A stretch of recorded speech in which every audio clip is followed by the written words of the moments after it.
Bonjour à toutes et à tous, on se retrouve aujourd'hui pour nos actus ludiques avec Pénélope. Bonjour Pénélope, comment vas-tu ? Bonjour Martin, bonjour le chat, bonjour YouTube, j'espère que tout le monde va bien. Ça va très bien, on se retrouve avec le sommaire de cette émission, toujours le même, chaque semaine on vous parle des news ludiques. On va vous faire un petit tour du monde des jeux qui vont arriver dans nos boutiques, qui pour l'instant sont annoncés par les différents éditeurs, les éditeurs français mais également les éditeurs étrangers, qui nous préparent quelques bons jeux auxquels nous allons jouer dans les prochains mois. C'est vrai que tout de suite c'est pas le moment où on a le plus envie de découvrir de nouveaux jeux, parce on a tous ceux qui sortent en boutique, c'est énorme, et en même temps c'est ça qui nous passionne aussi, les petites annonces, les bandes annonces si importantes dans le cinéma, elles sont pas moins importantes dans le jeu de société. Il y a ces deux aspects-là qui rentrent en confrontation sur cette période particulière de la fin d'année. On vous parlera justement des sorties, on enchaînera avec les financements participatifs, quelques-uns cette semaine, et on terminera avec les vidéos que nous avons diffusées sur nos chaînes respectives. Pas mal de vidéos cette semaine, toi aussi tu as fait beaucoup de vidéos Pénélope, j'ai vu tu en as beaucoup tourné également. Ouais, j'en ai beaucoup tourné, il y a tellement de sorties, il y a eu tellement de sorties en octobre, donc j'essaye de couvrir et de rester dans l'actu, mais beaucoup de sorties de vidéos tournées et beaucoup de vidéos diffusées, et il y en a encore beaucoup à diffuser, donc c'est du boulot.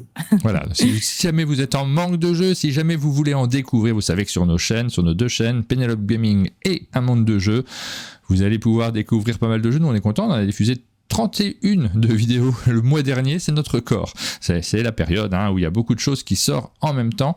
On commence directement par les actualités ludiques, les petites news que nous avons repérées et qui nous apportent des informations sur ce qui se passe dans le monde, sur ce qui se passe d'un point de vue aussi de ce que sont les jeux de société, de ce qu'ils deviennent, de ce que sont les entreprises des jeux de société, de leurs acteurs également. On commence par une petite news sur les jeux de cartes à collectionner. C'est vraiment, on en a peu parlé depuis quelques années, on parlait peu des jeux de cartes à collectionner, et aujourd'hui avec l'Orcana, avec Magic qui est aussi très fort actuellement, avec Altered qui arrive l'année prochaine, ça devient une news régulière de nos émissions. Une news régulière de nos émissions, et c'était mignon, c'est dur le matin.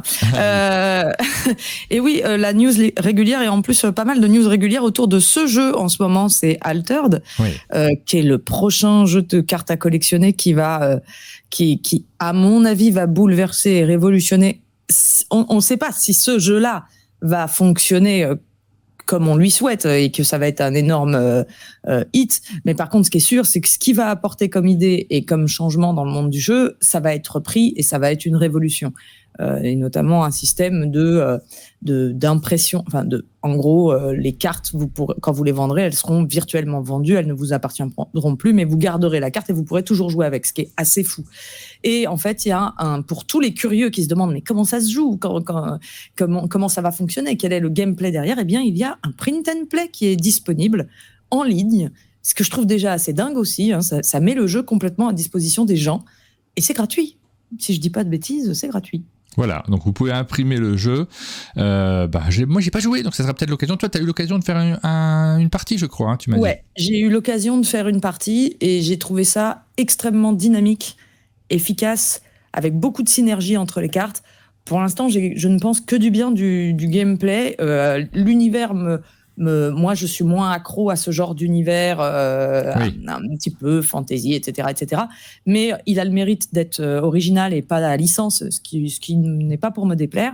Et il sera très riche, il va être très écrit et très enrichi au fur et à mesure du temps, et que les cartes vont être créées et chaque carte aura son propre lore, etc. Donc c'est vraiment un très grand projet, un projet assez vaste. Mais par contre, moi qui ai essayé le jeu, je peux vous dire, c'est assez impressionnant d'efficacité.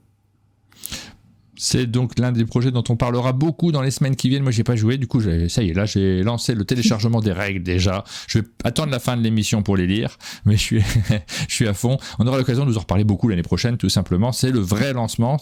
Ça sera pour l'année prochaine. Vous allez pouvoir retrouver le jeu en boutique. On continue avec Magic, puisque Magic aussi est de l'actualité. Cette fois-ci, on vous parle d'un accord. Alors, on ne sait pas grand-chose pour l'instant. On vous parle juste cette petite information qu'on vient de voir passer, un accord entre Magic et Marvel. Donc pour les spécialistes des deux jeux, moi je fais pas de Magic, hein, donc je suis pas très au courant et je regarde pas trop les Marvel non plus. Donc c'est pas la news qui me passionne le plus cette semaine, mais je vous la donne quand même. Il y aura donc peut-être quelque chose autour de ce jeu de cartes à collectionner avec la licence Marvel.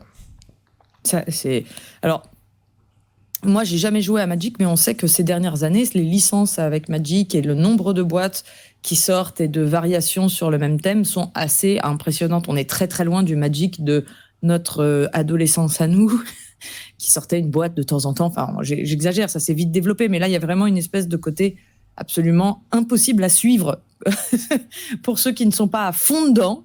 Donc on regarde ça et on se dit, ah, il y a le Seigneur des Anneaux, ah, il y a ça qui arrive. Donc voilà, maintenant c'est Marvel.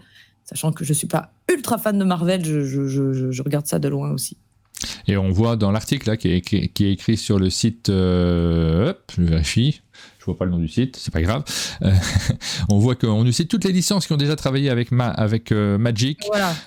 On a Fallout notamment, on a eu Final Fantasy, Assassin's Creed, Le Seigneur des Anneaux, Doctor Who, Stranger Things, Warhammer, pas mal de licences qui ont déjà eu des collaborations avec Magic, avec un jeu donc qui est prévu pour 2025. Voilà, dernière news, alors c'est la news triste de la semaine, la news fermeture de boîte, c'est Devil Pig Games qui ferme son site notamment. Alors on a une capture d'écran du site qui est fermé et c'est une news un peu sombre aussi parce que derrière il y a de la casse également pour l'équipe de Devil Pig. On a suivi ça. Alors il y a des gens qui ont fait des Kickstarter autour de cet éditeur qui avait fait quelques jeux avec des thèmes assez dingues, avec beaucoup d'imagination, beaucoup de création à l'intérieur. C'est de ça dont on a envie de parler également, comme par exemple les Heroes of Normandy que Jérôme suivait avec beaucoup d'intérêt dans l'équipe d'un monde de jeu. Il a fait les derniers pledges. Le dernier KS a eu lieu il y a très très peu de temps. Il m'a dit qu'il a mis une centaine d'euros dedans, donc on pense évidemment à tous ceux qui ont participé à ces projets-là et qui se retrouvent le bec dans l'eau, très probablement, ils n'auront pas de suite à leur projet, mais on pense aussi d'abord et avant toute chose à l'équipe de Devil Pig Games, parce que apparemment ça s'est pas très très bien passé. Je vais pas rentrer dans les détails parce qu'on n'a pas creusé le sujet nous de notre côté, mais par contre je vous invite, pour ceux que ça intéresse et qui veulent en savoir plus sur ce qui s'est passé, à aller voir le Kickstarter de Devil Pig. Je vais vous montrer, on a une actu, l'équipe en tout cas, les 3 membres de l'équipe ont publié une petite actu qui explique comment ça s'est passé. Pas très bien a priori, la liquidation qu'ils ont appris par mail, ce qui est toujours d'une grande classe. On n'en fera pas plus de commentaires nous dans notre émission parce qu'on veut faire les choses proprement, comme toujours, mais allez voir la news numéro 28 pour avoir le son de cloche de l'équipe de Devil Pig, pour savoir, c'est en français en dessous, comment ça s'est passé et ce qu'ils ont sur le cœur, ils le racontent. Donc on pense à eux, Yann, Clem et Jules. Ce qui est très surprenant dans cette nouvelle, c'est la soudaineté de la nouvelle et d'un coup, paf, il n'y a plus rien, quoi. Donc la page du site qui annonce ça, c'est assez brutal. Voilà, ça c'était les news qui ouvrent notre émission chaque semaine. Quelques news positives, d'autres qui le sont un peu moins. C'est la richesse du monde du jeu. On passe directement au tour du monde ludique, les jeux qui vont arriver dans les prochaines semaines dans nos boutiques. Les annonces futures. Exactement, jingle. Jingle. J'avais oublié qu'on disait jingle. J'avais oublié qu'on était revenu dans les années 90. Ah, bonjour. Eh bien oui, alors aujourd'hui un nombre raisonnable de sorties dans le monde. On est encore dans une phase de calme après la tempête des mois de rentrée. Donc, première news, apparemment, vous l'avez déjà annoncé dans une vidéo, mais je le redis ici parce que c'est quand même une news. Celestia va se voir dotée d'une version duo et d'une version enfant. Ça a été annoncé sur le site, sur la page Facebook, en tout cas de Blam, et donc sur votre vidéo, et ça, c'est cool. Ça fait plaisir, sachant qu'en plus... Alors, Celestia, c'est un excellent jeu de stop ou encore qui a déjà quelques années, mais qui est vraiment rentré dans les jeux classiques. C'est un jeu que moi, personnellement, j'aime beaucoup. Un de mes jeux de stop ou encore favoris. Et la version duo va être faite par Bruno Catala et la version enfant par Wilfried et Marie Faure. Donc, voilà, pas n'importe qui. deux petites news comme ça sur les sorties. Il faisait un mois spécial Celestia, donc il y a eu pas mal d'actualités. C'était l'occasion aussi pour l'éditeur de parler du jeu. Ils n'ont pas choisi le mois qui avait le moins d'actualité dans le monde du jeu, mais sur leur page, sur leur Facebook, sur leur Instagram, il y a eu plein d'informations. On a participé à ça aussi en faisant une vidéo. Ça y est, on a notre vidéo de Celestia sur la chaîne qui est plutôt cool. Allez la voir. Même si j'ai une coiffure improbable sur cette vidéo-là. Ça peut pas être pire que la perruque avec Landfust. J'ai beaucoup ri sur ta perruque. Sur la tienne en particulier. Je vais pas mentir. Ah bah écoute, je te propose, la prochaine fois, on a plein de perruques au chalet. Il faudra qu'on trouve une vidéo. On a très envie de te voir avec une perruque également. C'est des beaux souvenirs en fait. Quand on retrouve ces vidéos-là qu'on a fait en se grimant un peu, mais en s'amusant, c'est surtout ça le principe. Ce sont de très bons souvenirs. Donc la vidéo de Celestia, parce que c'est pas le sujet. Dans cette vidéo, on a eu les annonces effectivement de la version duo avec Bruno et de la version avec Wilfried et Marie. On a hâte de découvrir, donc il y a toujours une vraie actualité autour de ce jeu. Rachel dans le chat qui dit « Je trouve ça tellement honorable de faire vivre un classique pour qu'il ne disparaisse pas. » Et c'est vrai, encore plus que des rééditions, faire vivre un univers et un classique pour le relancer, à chaque fois, c'est maintenir, c'est suivre et faire continuer à vivre des jeux et pas forcément être dans la course à la nouveauté. Donc oui, effectivement, c'est vraiment honorable. La vidéo de Celestia est géniale, nous dit Lady Glenn Coe, qui n'a pas trop attaché d'attention à ma coiffure. Merci beaucoup. T'entends, sur les vidéos, vous me voyez avec une coiffure complètement improbable. C'est souvent lié au fait que j'ai fait du montage juste avant et que je suis un peu étourdi, j'ai pas vérifié. Et quand tu fais du montage et que tu as un casque qui t'écrase les cheveux, des fois, il y a des gros trous au milieu. ça fait... Là, vous le savez. Vous vous dites, tiens, Martin a fait du montage juste avant. Ça m'arrive trop souvent. Le jeu suivant, c'est une petite annonce également chez Yellow. Alors en fait, on l'a vu à Essen. J'aurais pu en parler plus tôt, mais c'est vrai que j'aime bien attendre un petit peu que ça s'annonce un peu sur Internet. Ouais. Oui, voilà, et puis même des fois, il y a des leaks et des personnes qui partagent des informations un peu avant ce que l'éditeur souhaiterait, et tout le monde s'engouffre. Une fois qu'une personne l'a fait, tout le monde le fait. Il faut aussi respecter le travail de ceux qui font la communication. D'ailleurs, je passe un petit coucou à Salomé qui a travaillé sur Blam, sur Celestia. Tout ce mois-ci, elle a fait un boulot de dingue pour faire vivre justement le jeu. Ce sont des communicants qui le font. On apprécie leur travail et on respecte aussi le moment où ils ont envie de parler des jeux. Il ne s'agit pas de dire que c'est un secret, mais en même temps, c'est bien de garder... de garder une ligne par rapport au déroulé de leur communication. Alors, par contre, en l'occurrence là, je me suis souvenu qu'ils avaient dit « tu peux en parler, il n'y a pas de problème oui. », mais il y avait une telle quantité d'informations à sortir des scènes qu'on avait fait un peu de sélection aussi. Donc là, c'est l'extension d'Ancient Knowledge, un jeu qu'on aime bien, un jeu qu'on aime beaucoup. Un jeu qu'on aime énormément, toujours un jeu... l'extension est également de Rémi Mathieu, l'auteur. Et l'extension va apporter ces extensions que j'aime bien, c'est-à-dire qui ne changent pas beaucoup le gameplay, mais qui apportent du plus. Elle va apporter déjà un mode campagne solo alors peut-être sur le mot campagne, j'y vais peut-être un peu fort, mais il y a vraiment un mode solo avec c'est une campagne, mais c'est 16 cartes. Faut pas imaginer plein de 11 cartes qui vont pouvoir remplacer les cartes un peu agressives du jeu et les modifier légèrement et un peu plus au niveau de l'interaction du jeu. Et ensuite, 36 nouvelles cartes et 12 nouvelles technologies. Donc, ça va vraiment apporter du plus dans la boîte sans radicalement changer le système. Moi, c'est quelque chose que j'aime bien. C'est les extensions qui permettent de juste ajouter plus de plaisir. On ne lit pas un livret de règles complexe et on n'a pas à se dire attends, est-ce que je trie les cartes parce que là il y a l'extension dedans, avec quelle extension on joue. Là c'est vraiment juste pouf, vous avez plus de contenu et j'adore ce genre d'extension. Donc voilà, ça s'appellera Héritage et ça sera pour 2024. On enchaîne avec un jeu qui est une réédition. Une réédition d'un jeu qui était paru chez Matago, auquel je n'avais pas joué lors de sa parution. J'étais passé un peu à côté et j'avais pas eu l'occasion d'y jouer, donc ça sera peut-être l'occasion de le redécouvrir. Ça sera toujours chez Matago. C'est Expédition Northwest Passage. Je prononce à moitié en français, je me permets. Passage. J'avais un doute, donc je me suis dit tiens, je vais dire Passage. Oui, c'est un jeu qui... je sais que c'est un jeu qui se base sur l'histoire de la découverte du passage, justement, par le nord-ouest, au-dessus de... si je dis pas de bêtises, des États-Unis. C'est entre la Russie et les États-Unis, si je me trompe pas. C'est entre l'Alaska. Voilà, c'est entre l'Alaska et les États-Unis. Et donc il y avait un bateau qui s'était perdu et d'autres bateaux avaient été lancés à la trousse de celui-ci. Enfin voilà, le HMS Terror avait disparu et on a eu des expéditions qui ont été lancées pour retrouver ce bateau, et on va jouer ces expéditions qui vont essayer de retrouver le bateau et le passage. Alors je sais plus d'ailleurs si on doit retrouver le bateau ou surtout le passage.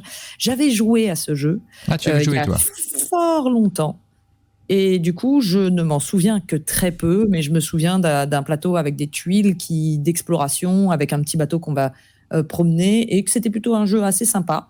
Et donc, ils font une réédition. C'est un classique aussi. Hein. On est vraiment dans des jeux qui ont marqué une époque, un temps. Tu crois ? Je n'ai pas le souvenir qu'il se soit installé comme un classique, vraiment, celui-ci. Non, alors, je dirais pas un over gros classique, genre faut absolument l'avoir dans sa ludothèque, mais c'est quand même un jeu d'une époque où moins de jeux sortaient par an.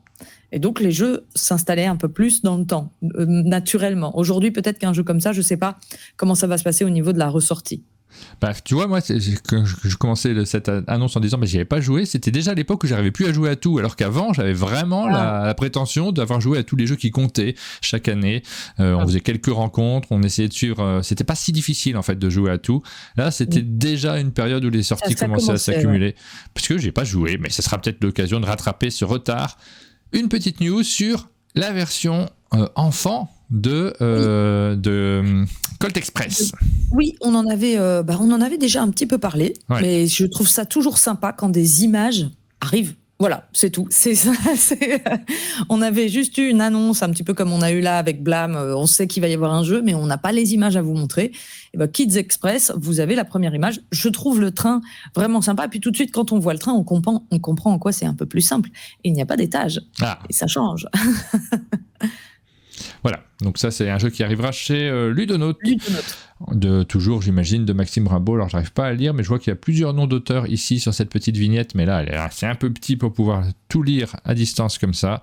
C'est une petite annonce, on découvrira ça quand on aura l'occasion d'en parler. C'est la liste des jeux qui sortiront en version française. Il y en a également que tu as repéré qui sortiront en version anglaise, peut-être dans un premier temps. Qui viennent du bout du monde. Alors là, je commence par une réédition qui vient des Amériques, et plus précisément, et j'adore prononcer les États américains, de l'Arizona. Là, pour le coup, c'est encore un classique. On a pas mal de rééditions, je me rends compte aujourd'hui. C'est un classique auquel j'ai joué, ça s'appelle I'm the Boss.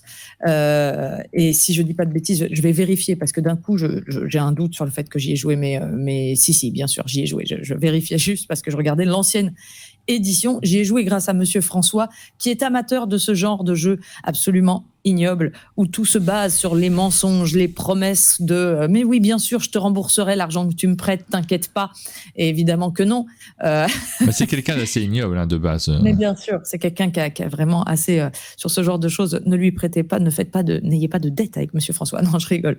C'est un jeu donc de Sid Jackson donc c'est Eagle Griffon Game qui s'occupe de la réédition. Eagle Griffon, là, j'aime pas dire des trucs de façon affirmative sans vérifier tout de suite ce que je dis, mais c'est la maison d'édition de Vital Lacerda, si je ne dis pas de bêtises, voilà, et qui est une maison d'édition un peu de prestige, avec du matos toujours très luxe. Or, I'm the Boss, à la base, c'est un jeu qui est pas du tout luxe, un plateau. Vraiment, c'est le jeu des années 80-90, avec on dirait un plateau de Monopoly un petit peu, mais sauf que c'est des images de personnages sur les bords du plateau. Et j'y avais joué avec Rachel, qui est dans le chat et qui rit et se rappelle de cette partie, parce que c'est le genre de jeu où il y a énormément d'interactions autour d'une table, énormément de trahison, énormément d'alliances. C'est le genre de jeu où vraiment les gens vont se mettre à plusieurs contre un seul, en disant mais non, mais prête-moi de l'argent plutôt à moi, fais ce deal plutôt avec moi plutôt qu'avec lui, parce que tu vois bien que je suis fauché.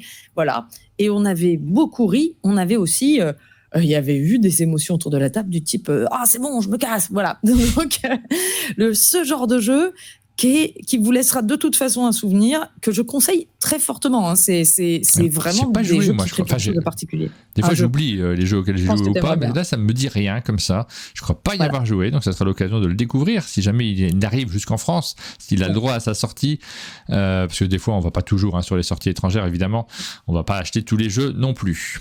On enchaîne avec Winter Court. Oui, Winter Court, ça vient du Nouveau-Mexique, on est toujours aux États-Unis. C'est un jeu d'un auteur que j'aime beaucoup, c'est Thomas Lehmann. Lehmann, pourquoi on l'aime beaucoup? On se souvient, c'est l'auteur de jeux qu'on adore, notamment Res Arcana, Roll for the Galaxy, Race for the Galaxy. Donc vraiment, moi, à première vue, Tom Lehmann, j'aime beaucoup.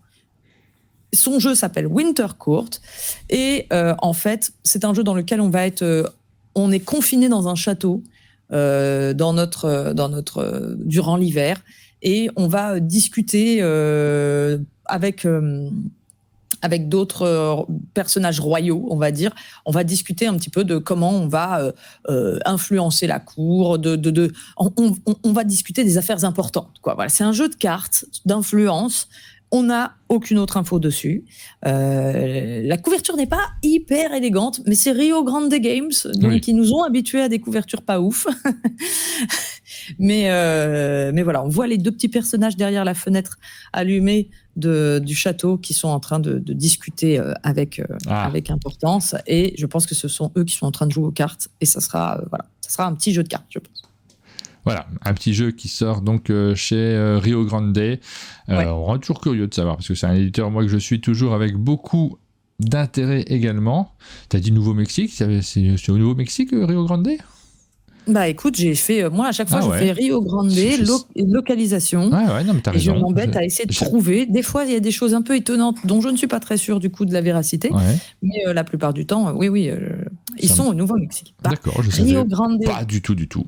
Rio. Je m'étais jamais posé cette question. Rio Grande, voilà. Eddie Mitchell, oui, bien sûr. Bien sûr, Eddie Mitchell. Le jeu suivant, on est toujours aux États-Unis, on est dans le Minnesota cette fois-ci. C'est une extension pour Aoi, qui est un jeu. Alors, je ne suis pas sûre, maintenant que j'y pense. Ça s'appelle New Horizon, cette extension. Oui. Je ne suis pas sûre que la version, qu'on n'ait jamais eu de version française de Aoi, qui est sortie en 2022, et qui est un jeu pourtant, alors, il y a beaucoup d'amateurs de Kyle Ferrin au niveau des illustrations, et souvent les jeux hyper beaux, illustrés, super bien, arrivent jusqu'à nous. Et c'est un jeu de Greg Loring Albright. Alors, je suis en train de me dire, je connais ce nom également, donc je regarde, qui est... Eh ben non, je ne connais pas ce nom. Enfin, il a fait d'autres jeux, mais je ne les connais pas. Et c'est un jeu asymétrique Aoi pour 2 à 4 joueurs qui vont circuler sur les mers, qui vont jouer des swashbucklers et des soldats qui vont circuler sur les mers pour en allant chercher du prestige. C'est un jeu d'influence, de majorité, avec un très très beau matériel dans un univers de pirates. Et donc voilà, il y a une extension New Horizon qui a été annoncée pour les amateurs du genre. Le genre de jeu que j'aimerais bien voir arriver chez nous, parce que avec peu de matériel, hein. C'est pas un très très gros jeu. Il y a des petits bateaux, des petites tuiles, voilà, et c'est assez joli. Donc on est curieux. J'aimerais bien jouer à ce genre de jeu-là. Donc il y a une extension qui sort et toujours pas de version française chez nous. Ah là là, on manque de jeux, c'est la grande catastrophe. Oui, c'est vrai. Non, mais c'est vrai. Non, mais ce qui est bien, c'est que pour nous, ça nous fait des objectifs aussi dans les festivals internationaux, des jeux à ramener quand les copains vont à l'étranger. Là, en ce moment, j'ai Paul Gara qui est au Japon, je lui fais des listes de loin. Ah, mais elle voyage beaucoup, Paul Gara, en ce moment. Oui. Je sais pas, je sais je sais juste pas, que là, elle était à Toulouse il n'y a pas si longtemps que ça. Toulouse, Japon, Toulouse, c'est des gros voyages. C'est pas... Oui, c'est pas parce le même... Parce qu'on l'a vu passer, je dis, pour pas faire de prévention, qu'elle était sur la chaîne du Passe-Temps. Il n'y a pas très longtemps, elle a fait un C dispo avec le Passe-Temps. Tout à fait. Le jeu suivant, c'est une annonce sans image de matériel, juste une belle photo d'une belle boîte qui donnerait envie d'en savoir un peu plus. C'est Simon Cool Mini or Not qui ont annoncé ça. Donc Cool Mini or Not, en général, c'est quand même des gros jeux avec des miniatures. Cool Mini or Not, quand on cherche où est-ce qu'il se trouve dans le monde, on tombe sur Singapour. Bon, ils ne sont pas vraiment au Singapour, hein, Cool Mini or Not. Là, là, on sent que c'est une localisation fiscale. C'est pas tout à fait leur lieu de base. Oui, mais moi, je cherche comme je peux. Des fois, ils trouve pas l'info, ni sur le site internet, ni sur le Facebook, ni rien. Et donc, j'essaye toujours de savoir un petit peu où est-ce que c'est. Et c'est pas toujours facile. Ça s'appelle The Dead Keep.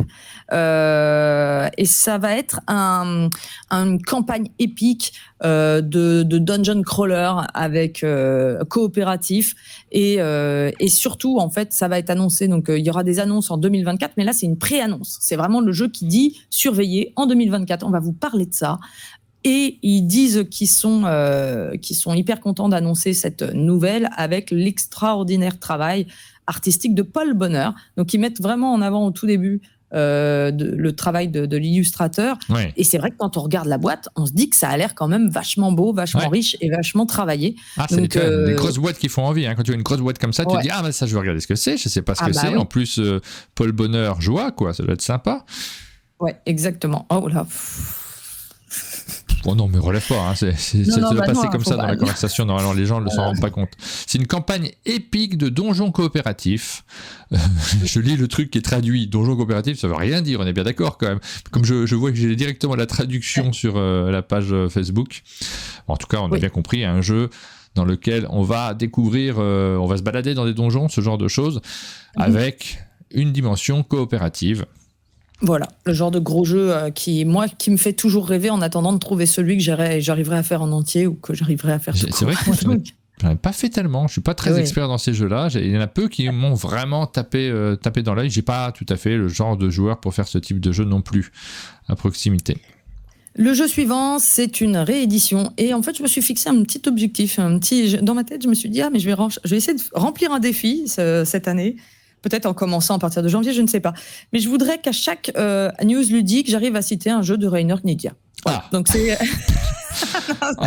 Parce qu'en fait, j'ai vraiment l'impression d'en avoir un par semaine. Et donc, je me suis dit, mais ça pourrait être un défi, trouver un jeu de Rainer Knizia qui sort par semaine, parce que je crois bien qu'il en sort quasiment un par semaine. Et donc, là, ça n'est pas une sortie, c'est une réédition. OK, on triche un peu. Oui, il y a beaucoup de rééditions dans les jeux de Rainer Knizia. Easy Come, Easy Go. Easy Come, Easy Go, jamais entendu parler, sorti en 2004, donc il y a déjà presque 20 ans. C'est réédité par les Coréens et c'est illustré par Wang Jin-jil, John Kovalic et Alejandro Taverna. Et l'illustration d'ailleurs est souvent, les jeux coréens, japonais, chinois, ils ont toujours des belles illustrations de couverture un peu typées, j'aime bien moi. Oui. C'est Plate. L'éditeur. Là, tu as cité, je pense, tous les illustrateurs des différentes versions. Parce que là, il n'y en a qu'un seul. Voilà, parce que là, c'est très, très clairement pas Kovalic qui a fait cette illustration-là. Wang Jin-jil, pardon, voilà, excusez-moi. Ça, C'était parce que j'avais cité tous les éditeurs oui, j'ai fait mal mon travail. Oui, non, mais non, t'inquiète. Donc, c'est un jeu, en fait, de Yahtzee. Vraiment... On retrouve ce genre de mécanique souvent chez Rainer. Donc, on va devoir faire des combinaisons et essayer de faire les meilleures combinaisons. Et on aura des paires, soit que des 7, soit exactement la valeur 7, soit exactement la valeur 13, etc., etc. Et on va pouvoir... réclamer les tuiles objectives qui présentent ces combinaisons et qui sont sur la table et qui seront toujours différentes d'une partie à l'autre avec un principe de jeu. C'est vraiment très très proche du Yahtzee, ce sera un tout petit jeu et voilà. Mais c'est le jeu de Rainer Knizia de la semaine. Oh, il faudrait un jingle Knizia de la semaine. Wow, oui. L'année prochaine. Il faudra qu'on fasse un point sur tout ce qu'on a fait évoluer dans l'émission. L'année prochaine, on fera des jingles spécifiques avec des bêtises, logo, peut-être. Tu vois, le Knizia de la semaine. Ouais. J'aimerais bien, je trouve que... Voilà, c'était la dernière sortie, la dernière annonce plus exactement de jeux qui vont sortir plus tard dans vos boutiques, qui peut-être arriveront sur vos tables, vous en avez entendu parler. Peut-être jamais. Peut-être jamais, peut-être que ça n'arrivera jamais sur vos tables, mais en tout cas vous aurez su que ces jeux existaient, au moins dans les projets des différents éditeurs. C'est le moment de vous parler de ceux qui sont sortis, qui sont déjà dans les boutiques et qui cette fois peuvent arriver sur la table et qui peut-être le sont déjà. Toutes les sorties de notre semaine. Attention, jingle. Il faudrait que je fasse des surprises dans les jingles, il faudrait que je les chante. Mais en fait, il y a tellement de trucs géniaux à faire qu'on n'a pas le temps de tout faire de toute façon. Trop compliqué. Alors, nous avons pas mal de sorties, encore une fois, pas mal de jeux qui arrivent en boutique. On va passer assez rapidement sur chacun d'entre eux, on va pas s'attarder plus que ça. Parce qu'on je découvre avec vous, moi, à chaque fois. Mais quand on a quelque chose à dire, on s'arrête. On a du jeu de rôle en plus dans notre liste de jeux sortis cette semaine. On a par exemple Alien, le jeu de rôle Au cœur des ténèbres. C'est une extension pour ce jeu de rôle qui était déjà sorti il y a quelques temps. Nous avons Arakan Wars, Traînée de cendres. Boon Lake Artefact, c'est une extension également. Il y a pas mal de petites extensions cette semaine. J'ai pas joué à Boon Lake. C'était très bien. C'est très bien. C'était vraiment chouette. C'est pas le meilleur Alexander Pfister, mais c'est vraiment très chouette, quoi. Vraiment très chouette. Je peux pas en dire plus parce que ça fait un petit bout de temps que j'y jouais, donc. Allez, dans les petites extensions de jeux de rôle, Cats la Mascarade, la suite dans les Félidés, très bon titre. Century Big Box, ça c'est pour ceux qui n'ont peut-être pas encore les différents Century. On a une boîte qui les regroupe tous, ce jeu d'Emerson Matsushi qui est publié par Plan B Games. Darwin's Journey Fireland, donc extension pour le jeu Darwin's Journey. Un excellent jeu. Darwin's Journey est un excellent jeu expert sorti cette année. Tu y as joué finalement ou pas Toujours encore? Pas. Toujours pas, j'ai vraiment. Il va falloir réparer ça. Ah oui, à chaque fois que tu viens, on se dit tiens, on essaye de jouer, mais j'ai pas eu l'occasion. Et en plus, quand j'en entends parler par des gens qui aiment le même genre de type de jeu que moi, ça me crée des envies parce que visiblement, ces personnes-là l'apprécient beaucoup. Oui. Donjons et Dragons, le livre pop-up. Tiens, je serais curieux de l'ouvrir, de voir à quoi ça ressemble. C'est Inis Édition qui nous propose ça. Alors, il y a plein de choses chez Donjons et Dragons, Dungeons and Dragons, pourquoi je le dis en anglais, j'en sais rien. On a pas mal de titres qui sortent. Tiny Epic Vikings Ragnarok, c'est la fameuse gamme des petits jeux avec Scott Helms aux commandes. C'est publié par Pixie Games en version française. Une grosse quantité de Tiny Epic sortent en ce moment. Une extension de Gozu, j'adore. Gozu X, l'extension. J'ai pas rejoué à la nouvelle version de Gozu X, j'ai pas eu l'occasion. En fait, moi j'ai une liste de trucs auxquels j'ai pas joué, que j'ai pas acheté et que du coup j'ai pas, tout simplement, qui est assez impressionnante. Je suis un peu frustré parce que Gozu c'est un jeu que j'aimais vraiment bien, moi. Ah oui, je crois qu'il est toujours vraiment bien. Donc, mais jeu d'affrontement qui est plus un affrontement de construction de tableau que d'affrontement direct. Donc c'est un jeu d'affrontement pour gens qui aiment qui sont plus joueurs Eurogame que vraiment un Méritrash, on va dire. Ouais, j'avais bien aimé à l'époque. C'est la nouvelle version, ne peut être que mieux. Shadowrun, le compagnon du sixième monde. Donc on continue avec les jeux de rôle et les extensions. Exit, la disparition de Sherlock Holmes. Alors ça, il faut absolument qu'on y joue avec Aline puisque c'est son thème préféré. J'avais même pas fait gaffe, tu vois, on prépare les fiches et puis j'avais pas fait gaffe qu'il y avait un jeu d'escape sur ce thème-là. Il faudra qu'on se le procure. Des tapis de jeu, voilà. Si jamais vous voulez des tapis de jeu pour Gozu X, ça sort cette semaine également. Happy Little Dinosaur. Ça peut être bien les tapis de jeu pour le coup, ça peut être très utile dans ce jeu. Rencard catastrophique, une extension pour Happy Little Dinosaur. Alors, Hégémonie, il y a 2 boîtes qui sortent. Il y a la boîte de base qui sort chez Don't Panic Games. Ça, c'est un gros jeu. Hégémonie, c'est très très particulier. Ouais. Tu y as joué, toi ?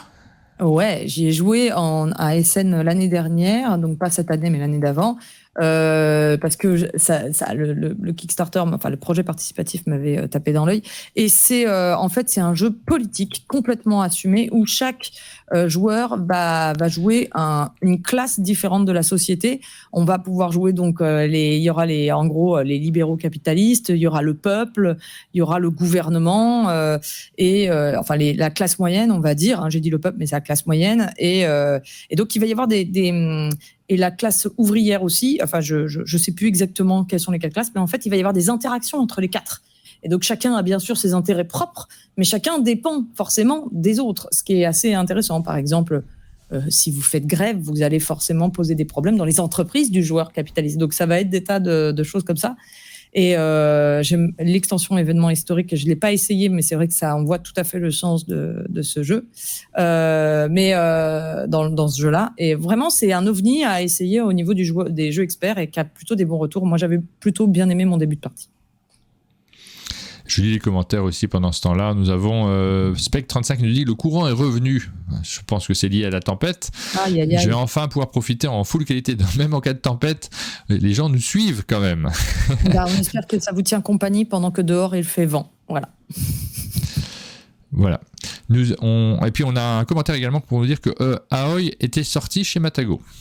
Oui, ça, j'ai vu. Alors du coup, je suis désolée. Je fais toujours une petite erreur. Je l'ai pas vu paraître, moi, tout simplement. J'ai pas fait. Et vraiment, il y a beaucoup de sorties. Donc, celle-ci m'est passée sous le nez, alors que c'est un jeu que je voulais voir sortir. Donc, c'est vraiment idiot. Mais donc, Aoi est sorti chez Matago. Et donc, l'extension d'Aoi verra peut-être sûrement le jour chez nous aussi, chez Matago.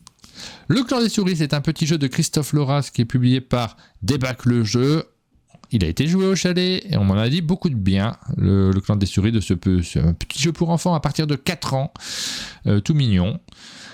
Les Aventuriers du Rail, Légende de l'Ouest, c'est cette semaine qu'il est disponible en boutique. Tu en es où, toi, de ta campagne? Est-ce que tu as terminé? J'en suis au 8e chapitre. C'est vers la fin. Et on a quand même bien avancé. On joue 4-2 parce que en fait c'est le genre de jeu que moi j'ai envie de jouer vite, et si j'attends d'avoir 4 personnes, j'y jouerai pas vite. Et donc on y joue à 2. Ça marche aussi à 2 pour ceux qui. Alors évidemment c'est mieux à 3 ou 4, puisque ça se base sur le principe des Aventuriers du Rail. Mais ça marche aussi à 2 pour ceux qui hésiteraient au cas où on n'est que 2. Est-ce que je le prends vraiment? Ça fonctionne très très bien et on prend énormément de plaisir avec Marjorie. C'est un jeu qui est vraiment, voilà, c'est les Aventuriers du Rail, mais avec des surprises à chaque fin de partie va vous révéler des surprises, des nouvelles choses, va se dévoiler sous vos yeux, et ça va hyper bien avec le thème. Moi, je suis hyper enthousiaste autour de ce jeu. Je trouve que c'est une petite merveille. Nous, on en a fait 6. Moi, je trouve ça génial. Mais moi, j'aime beaucoup les Aventuriers du Rail de base. Et ça, faut le dire quand même. Je pense qu'il faut aimer la mécanique de base. Moi, je suis dedans à fond. Je suis concentré. J'attends de pouvoir réaliser mes objectifs. C'est ça qui me plaît, qui m'excite aussi. Donc, ça marche pour moi. Et ça m'a même... ça faisait longtemps que j'y avais pas joué, je me suis même dit c'est dommage, j'y joue pas assez souvent aux Aventuriers du Rail de base, parce que j'ai plein de boîtes et à chaque fois on a ces petits éléments supplémentaires dans les différentes boîtes que l'on a qui rajoutent des choses que l'on va retrouver dans les Aventuriers du Rail Légende de l'Ouest. On a des surprises. Non, c'est vraiment bien pensé, c'est chouette. Je m'amuse bien, moi, tout simplement. Au bout de 6 parties, je trouve ça super. Marie on Mars, deuxième boîte pour ce jeu de casse-tête. C'est publié par Red Cat et c'est signé par Johannes Krenner. Ma première aventure, Patty et l'épreuve des dieux. On l'a déjà annoncé la semaine dernière, je crois. L'affiche est restée sur le tableur. Motu, un jeu de Scott Helms, deuxième jeu de Scott Helms de cette semaine. C'est publié par Ghost Dog. Illustré par Olivier Danchin. C'est un jeu qui a eu droit, je crois, à sa version print and play auparavant. Et l'éditeur a décidé de le ressortir dans une version boîte. J'espère que je me mélange pas, mais il me semble que, j'ai pas vérifié avant, mais il me semble que c'est l'info que j'avais eue sur ce jeu-là, Motu. On l'a au chalet. On aura l'occasion de vous en reparler. Ensuite, nous avons Multipli Potions, Julien Lamouche, On the Go édition. Là, Multipli Potions, c'est OK. On est dans le domaine des jeux scolaires. Ouais. On a One Card Dungeon. J'avais noté Nekojima, mais j'ai lu sur le chat que c'était pour le 10 novembre, a priori. Donc, ça serait pas cette semaine, ce serait la suivante. Nous avons Picomino, nouvelle version de ce jeu classique, grand classique 2. Rainer Knizia, donc on en a déjà 2 cette semaine. T'étais pas obligé de chercher, il y avait quelque chose à dire sur Rainer Knizia. C'est publié par Gigamic, c'est toujours chez Gigamic. Non, mais ça doit être un objectif, quoi. Il doit être là à chaque émission, tel une mascotte. Multipli Potions, on nous dit que c'est une réédition. Alors oui, c'est une réédition, mais je crois que ça arrive dans le réseau. C'est ça aussi, nous, on vous passe les informations des jeux qui arrivent, qui sont rendus disponibles chez certains éditeurs. C'est chez On The Go Édition, qui est distribué aujourd'hui par BlackRock, et je crois que c'est nouveau dans leur catalogue de BlackRock, donc ça sera plus accessible pour ceux qui s'intéressent à ces jeux-là. Pingouin. Next Move, Chris Killiams, je suis très curieux de découvrir ce dont il s'agit. Next Move, pardon. Je le sais comment on le prononce, et puis je le prononce à la française. Je pense que c'est un logiciel qui bug. Non, je pense que c'est une résistance naturelle. Ouais, mais j'ai plus rien. Enfin, si, je peux quelque chose. Je peux complètement quelque chose. Je suis juste nul. Route, le jeu de rôle, chez Matago. Alors, c'est illustré par Kyle Ferrin. Oui, exactement. C'est une petite... je pense que c'est une extension, ça. Encore Shadowrun. Alors, on passe rapidement. Là, je vous cite tout cette semaine. Je te dis juste que Lutin Ludique dans le chat, et que je salue, nous dit que Nekojima sort bien ce vendredi. C'est bien ce vendredi, d'accord. Donc, l'information que j'avais vue sur le 10 novembre, c'est pas forcément une bonne information. Nekojima, donc ce jeu d'empilement On est sur l'île des chats, on va empiler des chats, on fait preuve d'adresse, et puis il y a une vraie ambiance autour de la table dans ce très très très beau jeu. Ça, c'est un élément qui est important en festival, notamment quand on passe à côté des tables, on a forcément envie de s'asseoir, de jouer, de voir comment ça fonctionne. Ça fait partie. J'aime bien, on va empiler des chats comme pitch. Hein, on n'empile pas les chats, on construit les poteaux électriques et les chats s'accrochent au fil électrique. Il a dit on va empiler des chats, on est d'accord. J'ai dit ça. Je vous dis ce matin, je suis vraiment pas réveillé. Hein. Mon cerveau fonctionne à moitié. Voilà. Tiny Epics Vikings. Voilà. Unstable Unicorns, édition de Noël. Oui. Là, on voit tous les petits jeux qui sortent aussi pour enfants, tout ça. On sent Noël qui s'approche, hein, fort. Ouais. Bon, voilà, on passe assez rapidement. Le jeu de rôle d'horreur scandinave, je ne sais pas comment on le prononce. Weizen, je ne sais pas exactement. Weizen. Voidfall, c'est pour cette semaine. David Turchi, Nigel Buckle, c'est super Nigel Buckle. Aucune idée. Ça marche. Et illustré par Yann O'Toole. Voidfall, gros jeu, si vous connaissez pas dans le chat ou sur YouTube, c'est un énorme 4X, le genre de jeu où il faut 1h30 à la première partie juste pour la mise en place et 1 heure pour appréhender les règles. Et moi, j'ai fait 2 fois le tutoriel et ça m'a pris à chaque fois environ 6 heures de la totalité de la mise en place jusqu'à la fin de la partie. Donc, c'est des jeux qui demandent énormément d'engagement, de temps et d'envie. N'y allez pas à l'aveugle juste parce que la boîte est jolie. Et les 4X, c'est des jeux où on va explorer, exploiter des nouvelles planètes et exterminer ses adversaires. Voilà, c'est 4X. Il manque le 4e. Il manque le 4e, c'est s'étendre, expansion. Mais bravo, parce qu'en général, on oublie toujours le 4e. Moi, je rame à chaque fois pour retrouver quel est le 4e. Ouais. Moi aussi, mais parce qu'en français, je crois qu'il n'y a pas de 4e X, hein, puisque c'est sauf si on me corrige dans le chat, mais il me semble que c'est vraiment en anglais expansion, exploration, extermination, etc. Oui, c'est les 4 termes. Et moi, j'y ai joué et je peux vous dire que c'est brillant, hyper agréable. C'est riche, extrêmement riche. Faut pas y aller, à l'aveugle, mais c'est extrêmement agréable à jouer. En plus, il y a un matos absolument magnifique et c'est beau, quoi. C'est grand.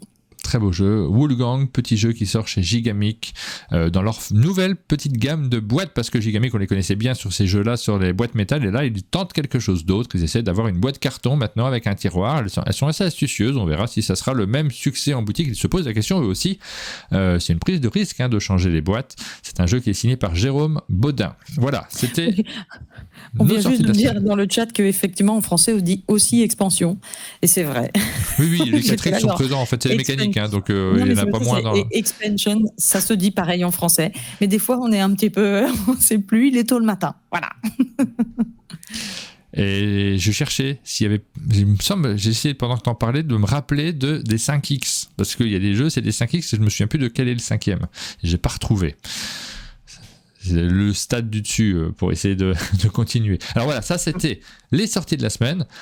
C'est le moment de vous parler des... le 5e X, c'est le rayon X, ouais, c'est ça. C'est le moment de vous parler des Kickstarter, des jeux qui ne sont pas encore arrivés, qui sont en projet, que vous pouvez déjà financer si vous êtes de gros amateurs de KS. On continue à suivre ça parce que c'est des jeux qui vont arriver derrière. Nous, on ne les fait pas forcément systématiquement, on en fait assez peu. Je crois que la semaine dernière, tu nous as dit, celui-là, je me tâte. Pour une fois, je vais peut-être en faire un. Moi, je m'étais tâté il y a quelques semaines sur le jeu qui était proposé par...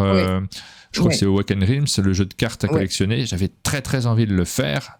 J'avais pas les moyens, donc je l'ai pas fait. Donc moi, j'ai rien fait depuis des plombes en financement participatif.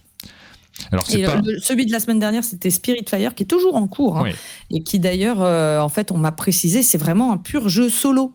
C'est ce que j'avais pas tout à fait compris en regardant le projet. C'est vraiment du pur jeu solo. C'est juste qu'on va pouvoir jouer avec les autres si on va avec notre boîte chez quelqu'un d'autre. Alors évidemment, le côté pur jeu solo m'a un peu ralenti. Il n'empêche que je suis toujours tentée. Je suis encore en train d'hésiter. Et cette semaine, il y a moins de projets grandioses que la semaine dernière. On est plus sur des petits jeux et il y en a moins. Il y a vraiment eu une semaine folle la semaine dernière. Alors, on va commencer avec... Par le jingle. On va commencer par le jingle. Très jingle. Important. Tu es en train de me priver de mon jingle. Je te laisse faire l'annonce du jingle si tu veux. Oh, putain. Jingle 80. Ah, voilà le jingle. Je suis content. Ouais, le jingle vert. Alors, par quoi on commence ? C'est coupé pour faire ça, c'est toujours classe et élégance. Mais non, mais c'est très bien, c'est normal. Il faut faire les choses dans l'ordre et la méthode. Donc, le premier jeu s'appelle Cargo Empire. Comme je dis, cette semaine, plus de petits jeux et il n'y a pas de grand financement avec des sommes colossales cette semaine. Donc, Cargo Empire est un jeu de pick-up and delivery, enfin pas tout à fait pick-up, mais surtout delivery, où on va créer un réseau pour livrer des ressources d'une ville à une autre. Ça réutilise un petit peu le principe de Brass ou de comment il s'appelle Imperial Steam, oui. Où on a des ressources dans une ville qu'on va livrer dans une autre. Donc, les ressources doivent être disponibles dans un lieu et les livrer par des voies jusqu'à un autre lieu qui demande ces ressources. Mais on aurait cette mécanique dans un jeu complètement léger, complètement familial, absolument pas expert. Et pour livrer ces ressources, on va piocher des cartes à chaque tour, ou on peut piocher des cartes à son tour pour avoir des cartes qui correspondent aux moyens de transport.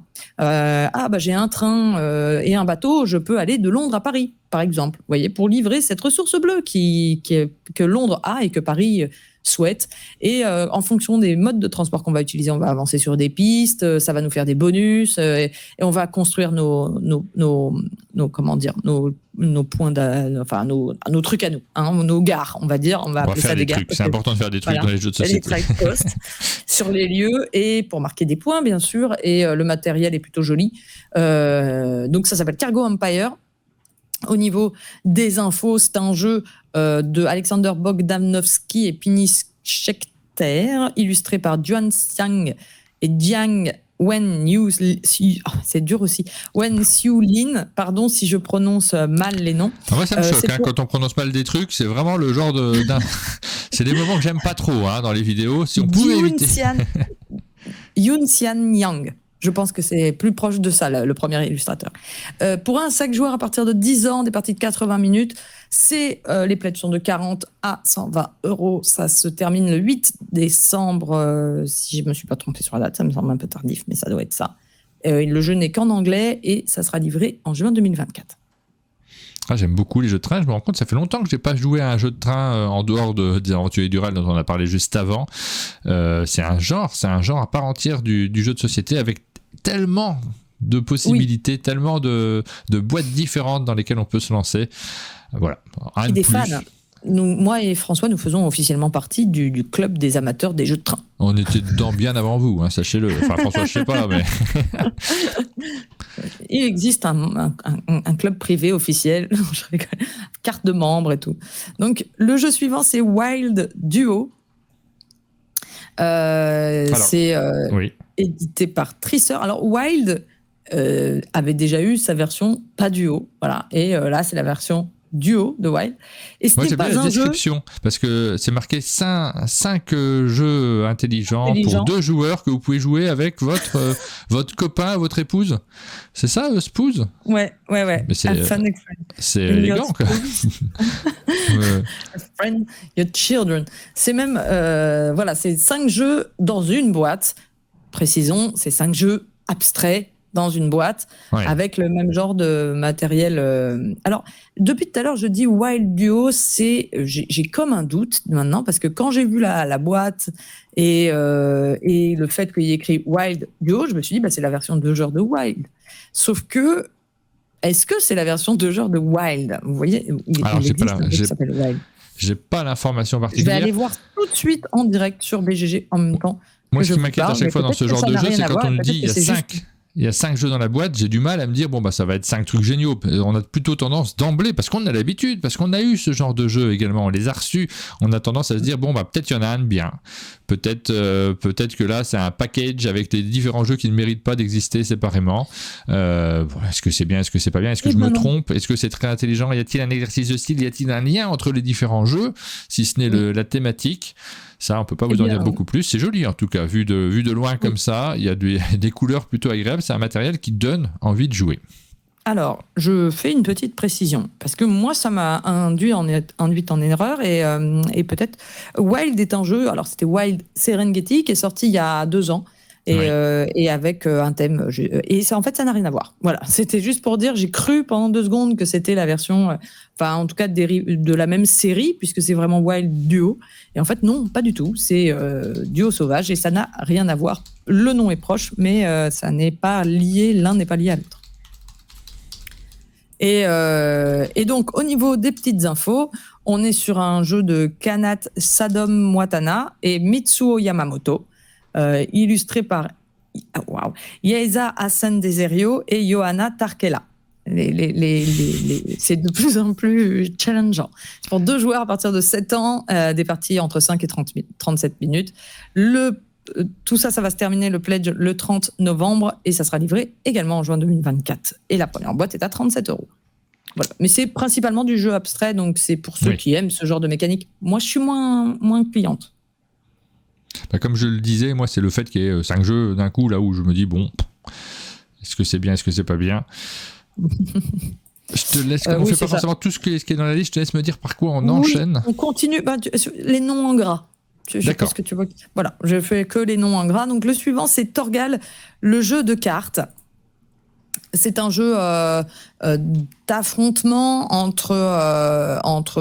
sur le thème de Torgal. Torgal, bande dessinée, culte s'il en est. T'aimes bien Torgal? Moi j'aime beaucoup Torgal. Moi j'aime bien, oui. Alors, je ne sais pas tous, hein, j'en ai quelques-unes de Torgal. J'ai pas suivi assidûment parce que j'étais déjà plutôt dans le roman graphique à l'époque où ces BD sortaient, où je me suis beaucoup intéressé à la bande dessinée également. Donc j'ai pas tout acheté, mais je les ai achetés en noir et blanc à un moment. Quand ils ont fait des rééditions sous petit format. Je suis en train de raconter ma vie là, ça vous intéresse pas forcément. En tout cas, effectivement, c'est un grand classique de la bande dessinée. Il y a eu plusieurs jeux qui ont été adaptés sur celui-ci. On a eu notamment un jeu de rôle, je crois qu'on a vu passer. Et puis là, donc c'est le jeu de cartes. Il y a un jeu qui n'est pas encore sorti, mais qui était en financement participatif, il me semble, l'an dernier. Et un gros jeu d'aventure coop de chez Portal Games, si je ne dis pas de bêtises. Il faudra que je vérifie, parce que je ne suis pas sûre. J'ai toujours peur quand les gens doivent se dire, elle dit tout le temps si je ne dis pas de bêtises, mais c'est parce que j'affirme toujours des trucs. Souvent, je crois que 90% du temps, je ne me trompe pas. Mais je me dis, un jour, je vais dire... De temps en temps, je dis quand même des bêtises, donc je préfère prévenir. Donc, Torgal va avoir son jeu qui me faisait très très envie, qui mélangeait plusieurs types de jeux et qui avait une dimension narrative et très très belles illustrations. Là, on est sur un jeu beaucoup plus simple, jeu d'affrontement avec des decks. La particularité de ce jeu d'affrontement avec des decks, c'est que chaque joueur aura 2 decks et 2 plateaux. Un deck qu'il va jouer quand il est l'attaquant, entre guillemets, et que c'est son tour et qu'il est joueur actif, et un deck qu'il va jouer quand il sera défenseur. Et donc, dans ces 2 decks, il n'y a pas la même chose. Ils appellent ça le double deck mécanique. Je ne sais pas si c'est alors, sur le papier, cette mécanique me dit pas genre, ah ouais, super, quelle bonne idée. Je me dis juste, oh là, peut-être c'est un peu trop lourd, mais est-ce que peut-être c'est une super idée, donc vraiment c'est à essayer ou à aller se renseigner un peu plus profondément. Donc, juste... Au niveau du jeu, on va avoir une main de cartes. Il y a des cartes qu'on va utiliser comme ressources, comme d'un jeu comme Magic, qu'on va incliner pour pouvoir payer le coût d'autres cartes, et des cartes qu'on va aller jouer sur des lieux au centre, façon champ de bataille, pour avoir une majorité. Enfin, il y aura des affrontements. Voilà. Et c'est pour ça que l'idée du double deck, au milieu de tout ça, on se demande comment ça s'intrigue, ça s'en mêle avec cette idée principale d'affrontement. Et au niveau des infos, on est sur un jeu de Marcin Tomczyk, illustré par Grzegorz Rosinski. C'est édité par oui. Bah oui, forcément. Et je suis bête. C'est édité par Lucrum Studio. C'est pour 2 à 4 joueurs. Ah oui, 2 à 4 joueurs. C'est pas que 2 joueurs. À partir de 14 ans, c'est 45-90 minutes une partie, 39 € le premier pledge. D'ailleurs, il n'y a qu'un seul pledge, c'est 39 € la boîte, et c'est 15 € de frais de port. Ça se termine le 17 novembre et ça sera livré l'année prochaine, en septembre 2024. On enchaîne avec, de nouveau un peu de train dans les 2 petits jeux suivants. Alors, de nouveau, c'est une campagne avec plusieurs jeux qui sont proposés. My Favorite Things and the String Railway Collection. Ouais. Alors ça, c'est un peu c'est un peu le projet de cette semaine. Là, on va avoir 2 projets celui-là, c'est peut-être celui qui m'enthousiasme le plus, même si on s'y attendrait pas. C'est des jeux japonais, si je dis pas de conneries. Voilà. Les auteurs sont d'un côté Nilgiri, Daiki Aoyama, et l'autre jeu, c'est Hisashi Hayashi, qu'on connaît. Donc des auteurs japonais. Voilà, qu'on connaît bien pour d'autres jeux, illustrés les deux par Archie Edwards. Et ce sont 2 petits jeux donc que vous pouvez acheter séparément, soit 29 €, soit 55 €. Ça se termine le pledge le 9 novembre et les 2 petits jeux sont très différents. Et le premier, qui s'appelle My Favorite Things, me fait assez envie, même si c'est complètement du party game. Hein. Et c'est un jeu de pli dans lequel vous allez fixer les valeurs de vos cartes. En gros, vous allez donner un thème à un joueur adverse. Je le dis parce que je trouve ça très intéressant et je trouve qu'en ce moment, les jeux les jeux asiatiques proposent des trucs un peu rafraîchissants et nous sortent un peu des repères et c'est assez cool. Donc, vous allez donner un thème à votre adversaire, par exemple la nourriture, et il va noter les 5 choses qu'il préfère manger sur 5 cartes en choisissant l'ordre dans lequel il les préfère, c'est-à-dire par exemple, sa chose préférée, c'est la pizza, il aura une valeur de 5.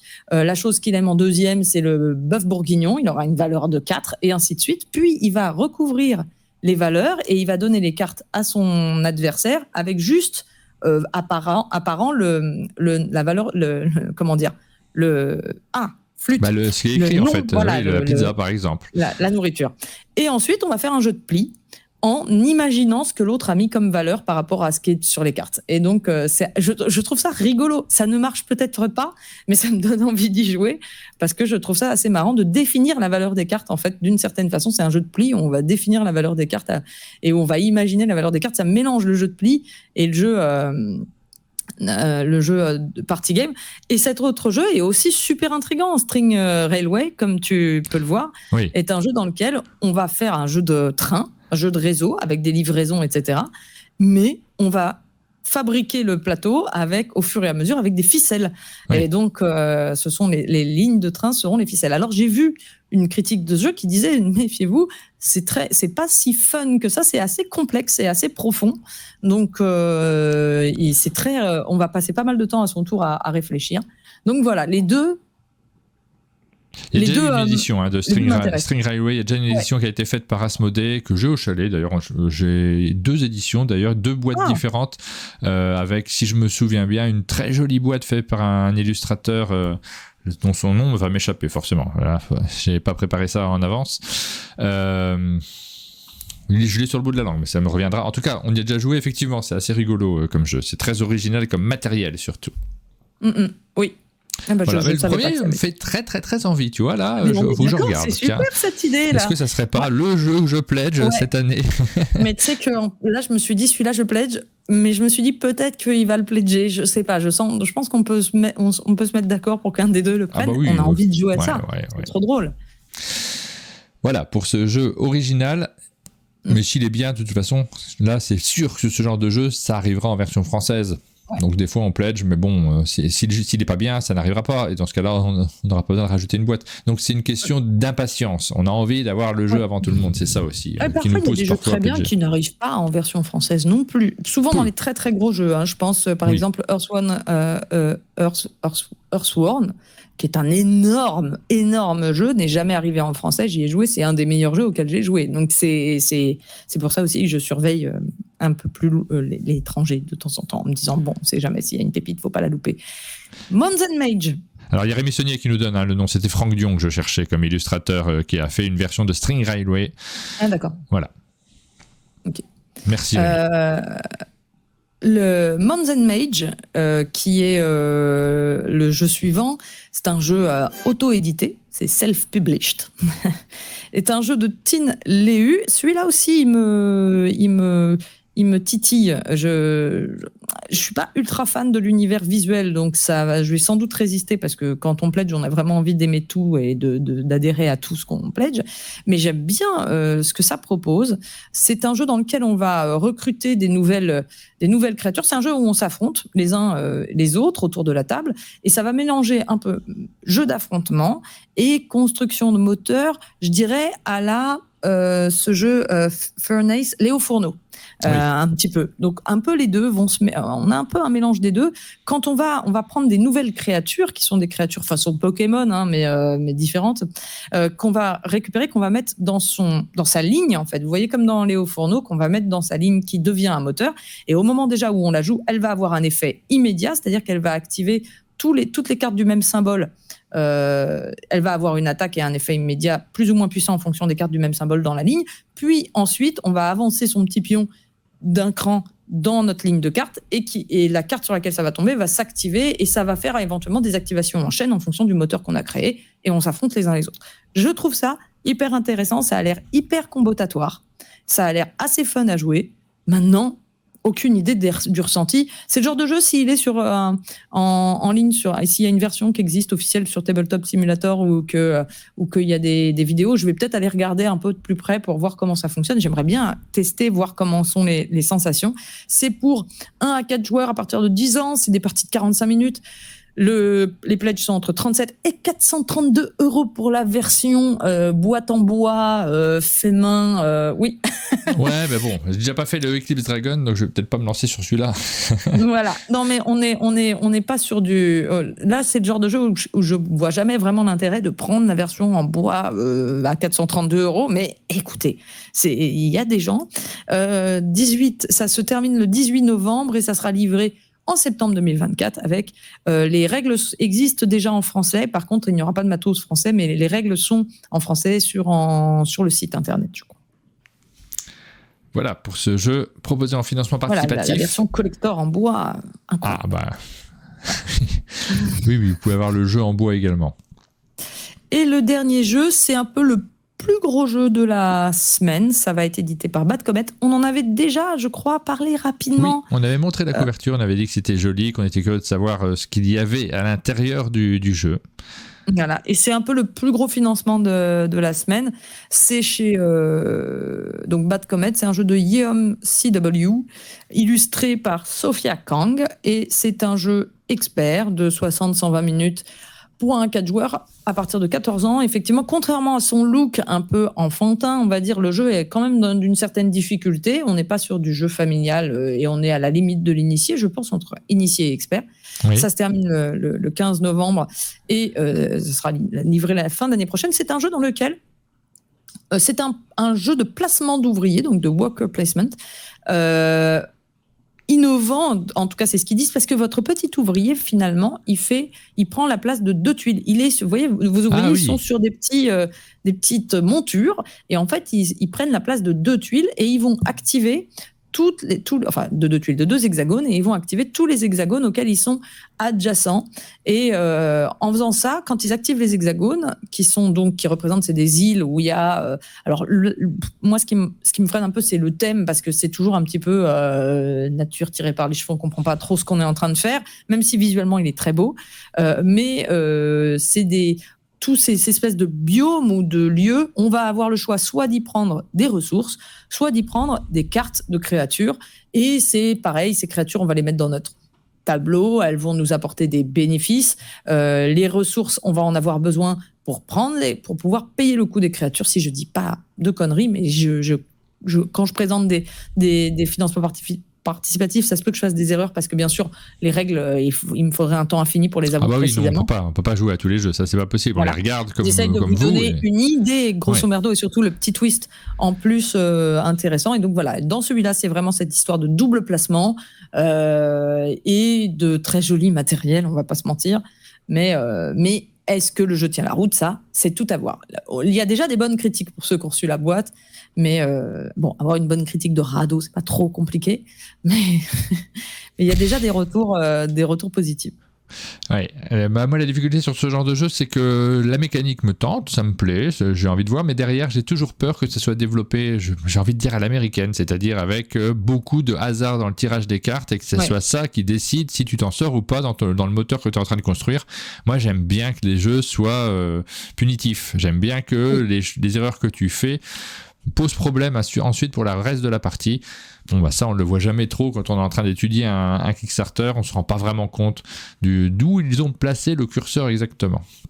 Ouais, tout à fait. Et je suis complètement d'accord là-dessus. Et voilà.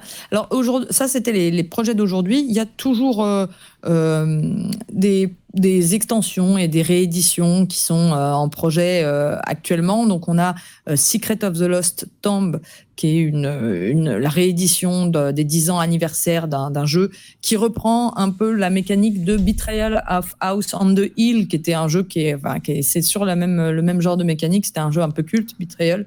Et celui-là aussi, du coup, mais surtout, on va dire, aux États-Unis, c'est pas le genre de jeu qui est devenu vraiment culte chez nous. Non.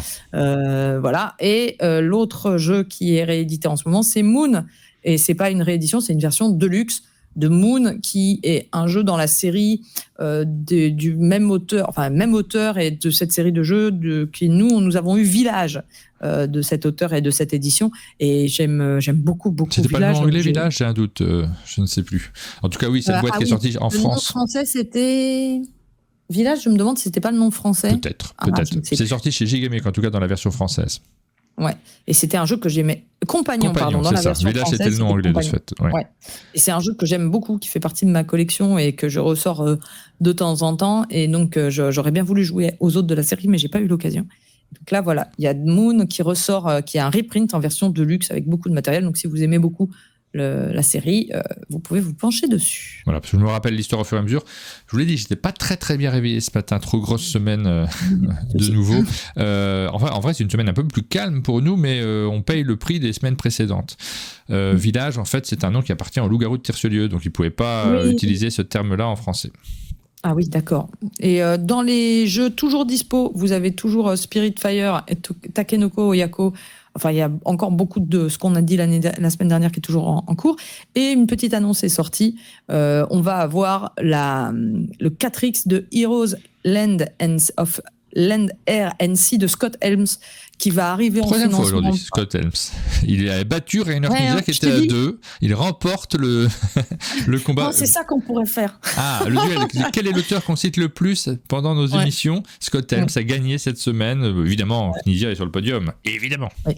Alors, c'était un 4X Heroes of Land and Sea qui me fait Land Air and Sea qui me fait rêver depuis sa sortie, donc sorti en 2018, et j'avais pas pledgé, et très peu de gens l'ont en France, et je crois qu'il n'a jamais eu de sortie en boutique. Là pour le coup, je suis quasiment sûr de moi. Voilà, il va revenir en financement participatif. C'était une attente des joueurs, et moi c'est un jeu qui me fait très envie. C'est un 4X, mais dans un univers pirate et tout ça. Donc moi j'aime bien fantasy, etc. Ça change de l'espace pour les 4X quand même. Voilà, c'était la liste des jeux dont on voulait vous parler, dont Pénélope voulait nous parler surtout parce que vous l'avez vu, hein, c'est une rubrique que je n'ai pas préparée cette semaine. Merci beaucoup à toi d'être toujours là pour préparer. En fonction des semaines, on n'a pas toujours le même temps de disponible. Donc je découvrais également, tu m'as bien attiré l'attention sur le petit jeu japonais dont on a parlé, là, le jeu de pli avec une ambiance. Voilà, le jeu d'ambiance et de pli en même temps. Mais alors, il faut qu'on en parle après le live. On en parle après l'émission, qu'on voit lequel de nous deux le pledge. Voilà, pour les projets de cette semaine, on va terminer l'émission comme chaque semaine par les vidéos que nous avons diffusées sur nos chaînes respectives. Quelques vidéos, oui, parce que c'est vraiment les grosses périodes de l'année, donc tous les jeux sortent en même temps, il y a un embouteillage. Nous on a fait plein de tournages, maintenant il faut sortir toutes les vidéos, et vraiment on essaye de se débrouiller également là-dessus. Toi aussi tu essayes de respecter la liste des jeux que tu veux présenter en live. Et quelques vidéos ont été diffusées, mais il y en a beaucoup plus qui ont été tournées cette semaine que tu as diffusées sur Twitch. Oui, ça fait 2 semaines que je tourne tous les jours, ou presque, à la maison, un jeu, voire 2 jeux, voire 3 jeux dans la même journée. Donc je n'en ai pas diffusé autant sur YouTube. Et de toute façon, je pense que tout n'ira pas forcément sur YouTube. Mais oui, cette semaine, je suis très contente. J'ai pu publier Come Together, qui est un jeu dont j'ai parlé dans le Hit Parade, et qui est un des jeux que j'ai adoré ce trimestre, qui est un jeu un jeu expert mais assez léger par les mêmes créateurs que ceux qui ont fait Revive, et dans lequel on va développer son festival de musique. Et contrairement à ce que le look peut laisser penser, c'est vraiment un jeu expert, et c'est vraiment très malin et intelligent et agréable et fluide, et moi je n'en dis que du bien. Moi, j'ai une liste de jeux auxquels j'ai envie de jouer, notamment en t'écoutant, comme celui-ci, comme quand on parlait de Gozu, quand on parlait de Pagan dernièrement. Il y a vraiment beaucoup de jeux auxquels j'ai envie de jouer que j'ai loupé ces derniers temps. Et là, je me rends compte que je suis comme beaucoup, je suis comme tous ceux qui regardent ces émissions. On n'a pas le budget pour pouvoir tout acheter et il faut faire des choix. Je ne les ai pas fait cette année. Et il me manque plein d'expériences, j'ai l'impression de ne pas être un joueur complet cette année, qu'il m'a manqué des choses, ça me frustre à chaque fois, mais il faut accepter cette frustration, elle fait partie du jeu. Ah bah, c'est pas qu'on n'est pas des joueurs complets, c'est qu'il y a à peu près 100 sorties par mois, donc... Ouais. Oui, mais bon... Plus qu'il n'y a de jours, il faudrait jouer à 3 jeux par jour. Ouais, ça me console pas, j'ai quand même envie de jouer à tout. Tu as fait la partie de Zanguo, j'ai toujours pas rejoué moi Django, dans la nouvelle version. On m'a corrigé dans le chat, on m'a dit c'est Django et pas Zanguo, donc j'essaye de faire attention aussi. Tu avais très envie de me le faire découvrir, je l'ai découvert. Et j'ai adoré. Voilà, c'est là encore un jeu expert, un vrai jeu expert, c'est une réédition et je suis aussi hyper contente d'en avoir fait une vidéo et Marjorie comme moi, on était hyper enthousiastes, j'ai trouvé ça super. Et puis tu as fait une partie sur Vengeance, épisode 2. Ouais, Roll and Fight, c'est un jeu de roll and fight. On va la boîte jeter les dés. Pas du tout, moi. Quand je vois l'esthétisme de la boîte, ça me tente pas du tout. Par contre, parce qu'on est aussi sensible à ce qu'évoquent les illustrations, ce qu'évoque la boîte. Est-ce que c'est bien ? En fait, c'est un jeu dans lequel tu vas lancer des dés pour améliorer ton perso pendant une première phase et ensuite dans une deuxième phase un peu en temps. Enfin, il va y avoir une phase en temps réel où on va tirer plein de dés pour préparer des combos d'attaque, des trucs et où on se bat. La bonne idée du jeu, c'est qu'on se bat. Il y a un pool de dés commun. Il n'y a pas de timing en fait. C'est le premier à vider tous les dés quand il a fini, qui stoppe cette phase. Donc, on va un peu être sur la course et après, on va utiliser tout ce qu'on a réussi à faire dans un petit plateau de déplacement pour déplacer notre personnage et taper sur des gens, etc., etc. J'ai trouvé ça chouette comme mécanique. J'ai trouvé que ce qui était dommage, c'est qu'une fois sur la partie résolution, c'était un peu plat. Et donc, c'est un jeu qui est intéressant, mais qui n'est pas ultra convaincant. Je ne suis pas sûre qu'il restera dans les jeux dont je vais me souvenir beaucoup, mais il est à essayer. Alors de notre côté, sur la chaîne d'Amande de Jeux, on a diffusé la vidéo sur les jeux de sorciers et de sorcières à l'occasion de la sortie de Septima, évidemment, auquel on a joué juste derrière. Ça m'a plutôt bien plu ce jeu-là, Septima. Même si il y a beaucoup d'icônes, faut les digérer à la première partie. Ouais.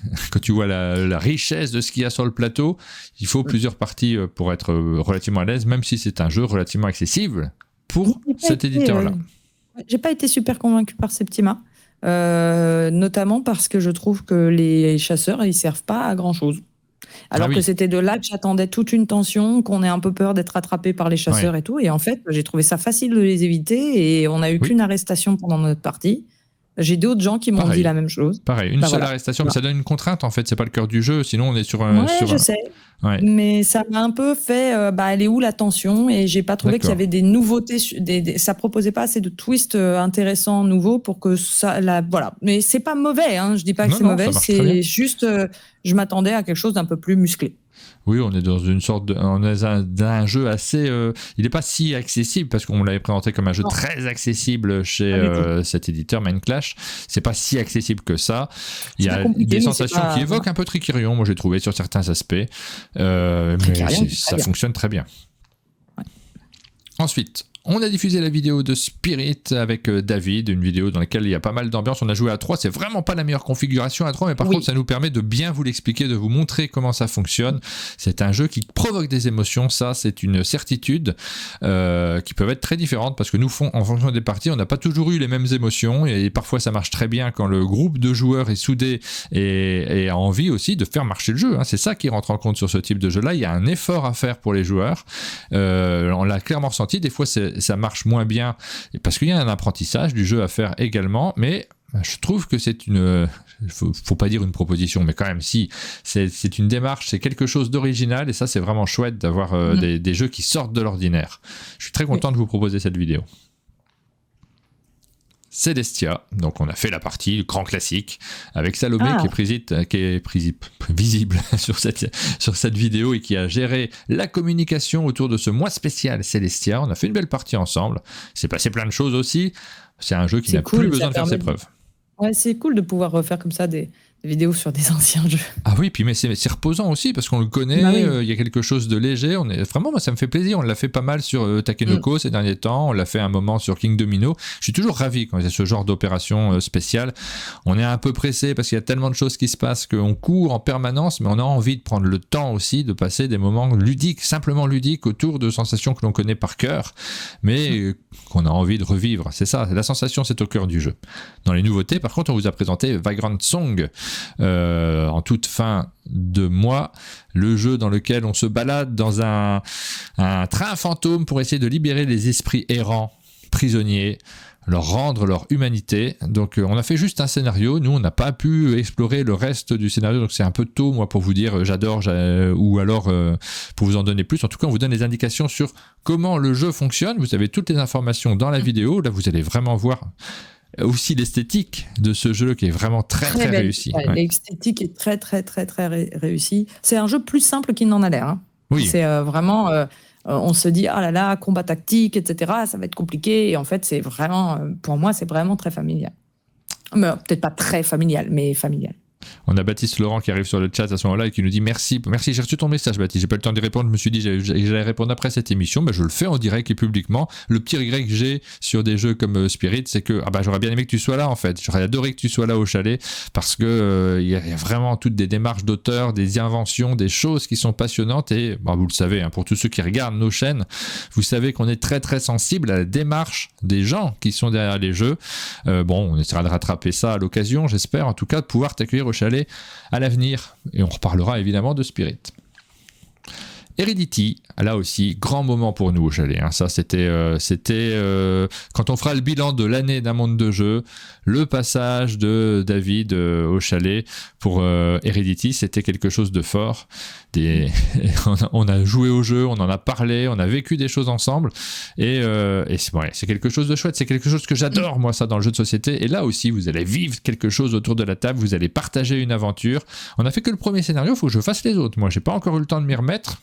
Ouais, pareil, j'ai fait que le premier scénario. Par contre, je trouve le système absolument trop cool. Quoi. Tout est vraiment, c'est vraiment super bien pensé, c'est hyper fluide. Il y a plein de choses où on se dit, mais ils ont résolu plein de trucs de façon si simple et si évidente qui pouvaient poser problème dans d'autres jeux. Donc, c'est un jeu qui est vraiment un chouette projet.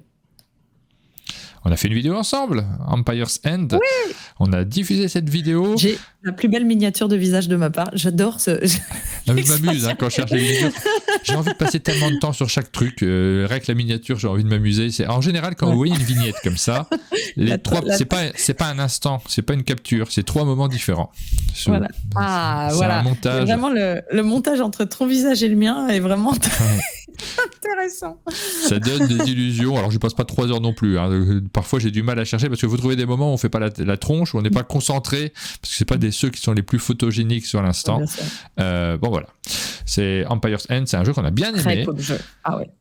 Et dans lequel apparemment j'ai fortement triché. J'ai vu un commentaire sous la vidéo.